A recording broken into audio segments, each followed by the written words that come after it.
ये एक बहुत ही महत्वपूर्ण विषय है और जिस प्रकार से दिल्ली की सरकार पिछले काफ़ी समय से क्वेश्चन मार्क में खड़ी है, कटघरे में खड़ी है, उसको लेकर के आज हम कुछ बिंदु आपके सामने रख रहे हैं। वो वास्तव में भारतीय जनता पार्टी का नहीं, एक स्टिंग ऑपरेशन के माध्यम से जो दिल्ली सरकार की केजरीवाल और मनीष सिसोदिया की एक जुगलबंदी है, जो कहते थे कि हम तो भ्रष्टाचार खत्म करने के लिए आए हैं, बड़ा कुछ इस देश के अंदर परिवर्तन करने के लिए आए हैं, लेकिन जो उनकी हरकतें देखने में आई हैं उससे आज सारा देश भी और खास करके अन्ना हजारे जी भी आज काफ़ी परेशान होंगे। क्योंकि अन्ना हजारे जी ने अभी 4-5 दिन पहले एक स्टेटमेंट दी थी, आपने पढ़ा होगा। उन्होंने कहा हम तो लोकपाल की इंतजार कर रहे थे और यहाँ हमारे चेलों ने तो शराब के ठेकों में भी पैसे खाने शुरू कर दिए हैं। तो ये स्टिंग ऑपरेशन के माध्यम से दिल्ली में इस बात को उजागर किया है एक व्यक्ति ने, जिसने स्टिंग ऑपरेशन किया है। भारतीय जनता पार्टी ने शुरू से ही इस आबकारी नीति पर केजरीवाल और मनीष सिसोदिया को लगातार कटघरे में खड़ा किया था और ईडी ने भी उनके काफ़ी जगह पर छापेमारी की है और कुछ तथ्य सामने आने बाकी हैं और एफआईआर भी सीबीआई ने उनके खिलाफ एक रजिस्टर्ड की है। भारतीय जनता पार्टी ने शुरू से ही 4-5 क्वेश्चन उनसे पूछा। जब ये आबकारी नीति बनी तो उन्होंने कहा कि जो आबकारी पुरानी नीति थी उसमें क्या खामी थी और जो आप नई नीति लेकर के आए थे आबकारी नीति, उसको क्या प्रॉब्लम थी, उसमें क्या कमी थी, इसके बारे में जवाब दीजिए। दूसरा उन्होंने ये कहा कि जो शराब की जो नीति बनी है इसमें काफ़ी बड़ा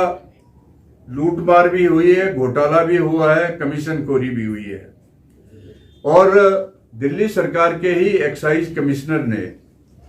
उसकी अध्यक्षता में एक कमेटी बनी थी जिसने कहा था कि ट्रांसपेरेंट एक पॉलिसी बने और उसके आधार पर ये आबकारी नीति दिल्ली की बने। लेकिन उस कमिश्नर की जो एक सजेशन थी, कमेटी की जो रिपोर्ट थी, उसको नज़रअंदाज करके जो केजरीवाल सरकार और मनीष सिसोदिया की सरकार एक नई नीति लेकर के आई, जिसमें सारे जो पुराने जिनके लाइसेंस रद्द हुए थे, जिनको शराब के काम में करते हुए डिफंक्ट घोषित किया गया था और उनके लाइसेंस नहीं थे, उन लोगों को दोबारा से लाइसेंस दिया गया है। तो सारा देश भी और हम लोग भी पूछना चाहते हैं, क्योंकि हिमाचल प्रदेश में आम आदमी पार्टी भी कहती है कि हम लोग भी यहाँ पर कई कुछ परिवर्तन करेंगे, सुधार करेंगे और हम भी यहाँ पर अपने पांव जमाने के लिए आना चाहते हैं, लोगों को एक अच्छा प्रशासन देंगे, स्वच्छ प्रशासन देंगे, शिक्षा की नीति अच्छी देंगे। ये कई कुछ लोगों को एक झूठे आश्वासन दे करके एक हिमाचल प्रदेश में भी, हिमाचल प्रदेश की पवित्र देवभूमि को भी, पवित्र जो भूमि है उसको अपवित्र करने का आम आदमी पार्टी का एक मंसूबा है। उस संदर्भ में हम आपके सामने यहाँ इस आम आदमी पार्टी की पोल खोलना चाहते हैं और आपके माध्यम से ये सारे प्रदेश की जनता को पता लगे कि ये आम आदमी का चाल और चरित्र क्या है। ये इसलिए हमने आज की ये प्रेस कॉन्फ्रेंस रखी है। में क्या हुआ है, जो ऐसे ठेकेदार थे जिनको मनीष सिसोदिया के पर्सनल ठेकेदार थे, पहले उनको कमीशन कितना मिलता था 2%, उनको बढ़ा करके 12% कमीशन किया गया है। तो ये 12% कमीशन का अधिकतर हिस्सा, लगभग जो स्टिंग में जो आया है वो 6% जो है वो केजरीवाल और सिसोदिया के खाते में जाएगा, उनकी जेबों में जाएगा और उनको एक प्रकार से लूटमार करने का एक अवसर मिला है, ये स्टिंग ऑपरेशन के माध्यम से पता चला है। और दूसरी बात यह है कि जब केजरीवाल जो है मुख्यमंत्री बने थे तो उन्होंने जनता से सरेआम एक अपील की थी कि जहां पर भी कोई करप्शन का मामला सामने आए तो आप रिकॉर्डिंग करके हमें भेजिए, उसकी स्टिंग करके हमें भेजिए, हम उस पर जांच भी करेंगे और उसको कड़ी से कड़ी सजा भी देंगे। तो आज